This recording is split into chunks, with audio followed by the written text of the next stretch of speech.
Hello again, everybody. This is John with BestPriceNutrition.com.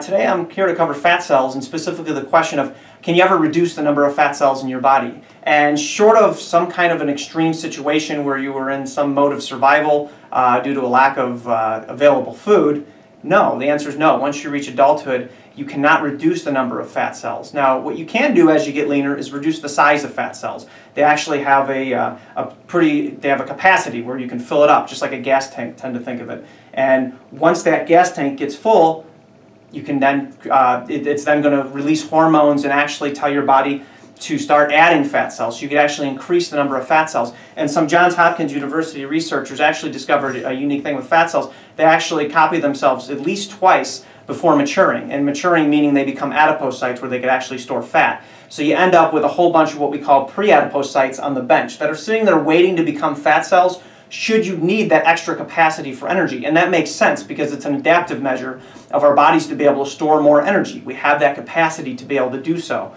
Otherwise, if we weren't able to add more fat cells, we'd only be able to store so much fat because each cell, think of it as a gas tank, would only be able to store so much fat, i.e., usable energy that's stored. So once that reaches capacity, it then signals those pre-adipocytes to become adipocytes, to become fat cells, to increase your storage capacity, as I said. So one, you're not going to decrease the number.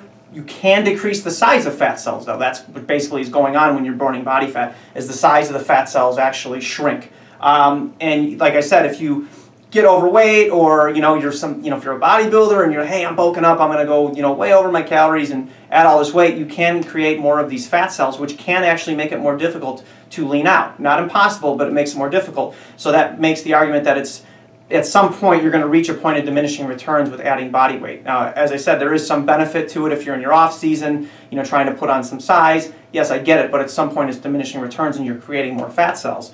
Now, if you are heavy now, don't take this as, oh, I'm stuck here, I'm not going to be able to burn my body fat. That's not true. You will. It takes a little more work, but you're going to be able to shrink down the body fat cells that are there. It's just that you're not going to get rid of those fat cells, so that storage capacity is there. So again, don't let that deter you. So my best advice for those of you who are lean now and maybe looking to bulk up is keep it within the realm somewhere near your ideal lean body mass, to the point where yeah, you're getting stronger, but you're only going to get stronger up to some point with the added body weight. So find that happy medium. So again, just to summarize, you're not going to get rid of those fat cells once they're there into adulthood. 2, you can increase the number of fat cells. 3, don't worry about it. If you've increased the number, you can shrink them. Okay. And again, what causes the fat cells to be able to create new ones is that capacity. Once that capacity is reached, think of it almost as spilling over, but more or less they're stretched out and hormones get released, which then call in those pre-adipocytes from the bench to create the new adipocytes. But don't be discouraged. You could always shrink them and you could always burn it. So I hope I answered this question for you guys. If you have any others, post them in the comment section of the video or blog. If you like the video, you can like it below, or no, I meant thumbs up. Below is this, thumbs up. Also, you can check us out at Facebook.com/BestPriceNutrition. Thanks for watching.